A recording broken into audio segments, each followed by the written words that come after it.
Namaste, you're on the Nation at 5. I'm Anand Narasimhan coming to you live from the newsroom here at CNN News 18. We start with big news coming in from Afghanistan, where the fissures between the Taliban-run administration and Pakistan are only getting wider. Another wedge being now driven into these fissures. The Consul General of Jalalabad, he's been seen allegedly selling fake passports. The Consul General of Pakistan has been seen selling fake passports in Jalalabad. The Consul General Abidullah hosted Nangarhar trader Gul Murad. Now, the information that we're getting, courtesy our investigations editor Manoj Gupta, and I'm just reading this out. Taliban arrested Gul Murad and recovered fake Pakistani and Afghan passports. So the Consul General there was dealing in fake passports, Pakistani and Afghani passports. Murad and Abidullah accused of selling fake passports to Afghan nationals. Gul Murad serving as the chief of the Nangarhar Chamber of Commerce, and Gul Murad has been arrested before by the Afghan Taliban. But the Consul General Abidullah and his staff have now been detained. A delegation from Kabul has actually reached Jalalabad to investigate the entire matter. So the details here, as shared by Manoj Gupta, show the fact that this man, the Consul General of Pakistan, Abidullah, is involved in the procurement and also passing on of fake identity and fake passports. What happened is that the Afghan Taliban raided the vehicle of Gul Murad in Jalalabad and recovered fake Pakistani and Afghan passports. This Gul Murad is a close friend of this Pakistani Consul General Abidullah in Jalalabad. The Consul General was hosting Gul Murad for a dinner, a late night dinner. And then when he was heading out, the raid happens, and then from Gul Murad's car, they have recovered these fake passports. The Taliban arrested Gul Murad on charges of selling fake passport on his way back outside the Consul General's premises. We have Alok Bansal ji joining us this evening on the Nation at 5. Alok ji, so this is what the Pakistani Consul General is busy doing, buying, selling and procuring fake identities and fake passports which are being peddled to Afghan nationals. For what purpose, one wonders. Hemant Atri and Tushar Gupta also with us this evening. Namaste, gentlemen. But Alok ji? Yeah, Pakistani diplomats have been known to indulge in such sort of nefarious activities a lot of times. In fact, there have been occasions when Pakistani diplomats have been expelled from many Western countries because of indulging in activities which were not befitting the diplomats. But this is, of course, the cake. I think installing a government in Afghanistan, which they believed was their government, and now selling these fake identities, probably trying to help people smuggle things into Afghanistan, smuggle people out of Afghanistan, giving them fake identities, because there is a large number of Afghan citizens who want to get out of Afghanistan. And now giving them fake Pakistani passports allows them to move away from Afghanistan. And I'm sure he must be making a huge buck. But this also shows that there are fissures, because there are reports that he was apprehended, he was detained by Taliban authorities. Now, if a diplomat has been detained, that shows the level to which the relationship has fractured. Because already there are sections within the Afghan Taliban government who feel that Pakistanis are aligned to a particular faction of the government, that they have been supportive only of the Haqqanis, and as a result, the people in the government who are not aligned with Haqqanis are very, very angry with Pakistan and actually are waiting for an opportunity to seize and get back at them. So this could well be one of those occasions. But we have already been seeing that in last some days, the fissures between the two have been increasing. Now, what we have to see is whether it is just a superficial fissure which is being projected to the world, that there are fissures, because very often Taliban want to project their differences with Pakistan so as to win the support of the local populace, which is fiercely anti-Pakistan. So this could also be a projection, or is it a genuine fissure where we are seeing a difference? I think only time will tell. But at the moment, we are seeing that these fissures are growing by the day.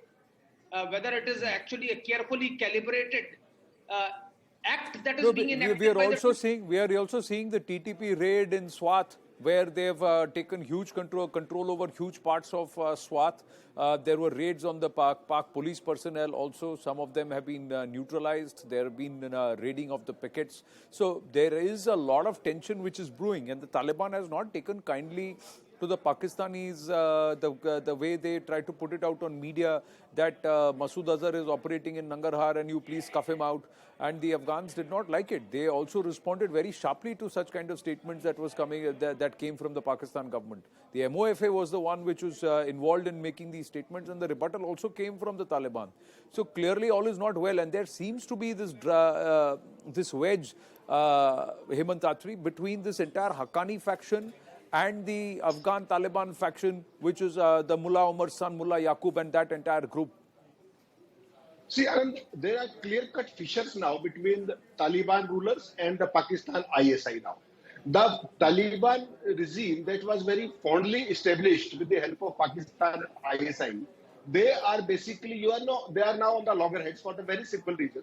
Talibans have never raised the Durand line also. And if you go for last say about a half month back or a month back, there have been regular cross-firing instances every day.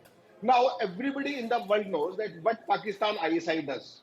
Immediately after takeover of, Taliban in Afghanistan, Pakistan ISI chief, against the wishes of his own army chief, silently took off for Kabul, talked to many people, and came back. Which was, world over, it was criticized. The way he did it, and it was particularly an anti-American posture. Now, why this man was caught doing this? This is basically to grab the headlines internationally. Talibans are no more liking the Pakistan establishment as of now. Particularly, they have very, very severe differences with ISI as of now. And that is the simple reason that these Pakistani diplomats, this is not the first instance that they have been caught in these kind of things. They have been doing it every time. In India, they have been arrested many times. The text may be different. The text may be different, but as one of our diplomats rightly pointed out in UN a few years back, that Pakistan is becoming an ivory tower of terrorism world over. It has again been established wherein they are fishing in trouble in a disturbed state like Afghanistan, just next door to them. The issue has to be understood in a wider perspective, Anand, and that perspective is Pakistan, once not able to run its agenda in Afghanistan, now they have started getting into these kind of nuances or gimmicks. This is basically going to harm them very deep. And let us not understand the way ISIS is, getting ready.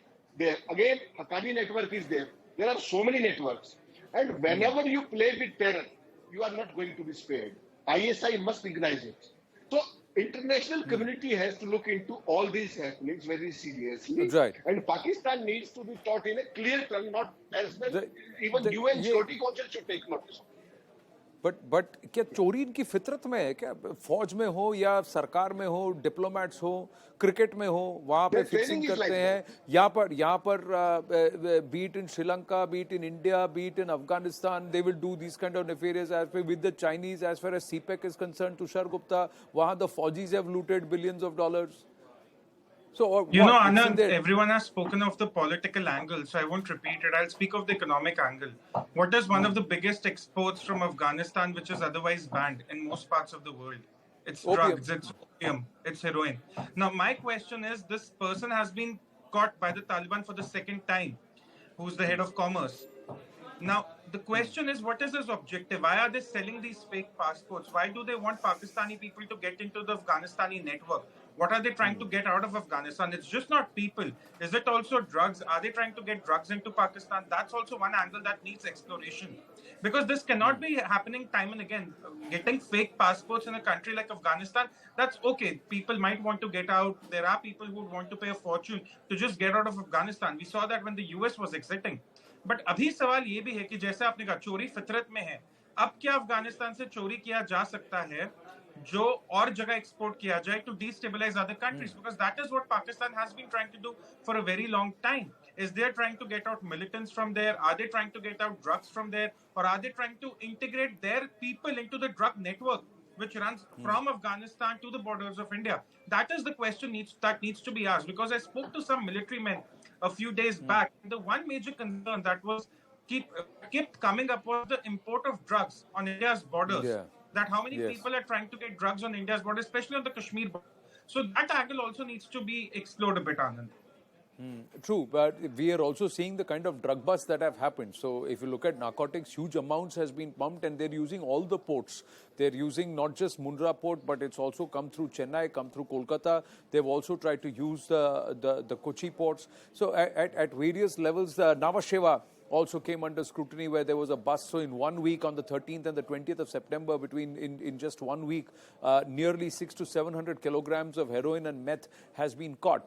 But coming back to these fake passports, Consul General and the Chamber of Commerce head. So clearly these passports are being made for people with a certain sphere of influence or with a particular nefarious intent in terms of the trade routes. Alok Bansal, what would you see? Because there are containers of meth which are going all the way from Afghanistan, about 800 to 1200 kilometers, right up to Bandar Abbas. That is not possible till palms have been greased. These fake passports may be coming in handy even for actors, those who could be inimical to India. There is no doubt about it. The drugs are going out of Afghanistan in a very, very big way. And these drug lords are taking them out with the help of the Taliban and Pakistani officials. And in fact, Pakistani bureaucracy, Pakistani intelligence agencies are hand in glove as far as using this drug money is concerned. They are using this drug money to work out and to finance their anti-India activities. And very often we see that these drugs are being aimed at India. And as you rightly brought out, that virtually every port has been used. And we need to understand the ports where millions and millions of tons of cargo is going and coming. It is very easy to smuggle in a small quantity. We have apprehended a certain amount of drugs virtually at every port, but there is always a feasibility that some must have got away also. Now, this drug is actually not only circulated in India, but it is used to finance the terrorist outfits and terrorist outfits. And that is what is being done. And they have very deep inroads inside Pakistan, and the greasing of palms is a regular phenomena as far as Pakistan bureaucracy is concerned. I'm going to request our guest to stay. I'm going to request our guest to stay on. What I want to do is we want to move towards the most comprehensive coverage and deep dive into the nationwide PFI crackdown that was conducted yesterday. In the last 24 hours, CNN News 18 has been at the forefront of giving to you most of the information and perhaps the most amount of and across angles, 9 different angles that we have covered to show why this entity and its 15 frontal organizations were working against the interest of India and working towards changing the very DNA of our country. We'll get to that story after a very short break. I request our guests to stay on with us. But on the way out, a quick reminder, as we take the break, get on to IndianoftheYear.com. Look at the entire nominees for startups. Which unicorn do you believe deserves to be the Indian of the Year 2022 startup? Vote for them. See you after the break.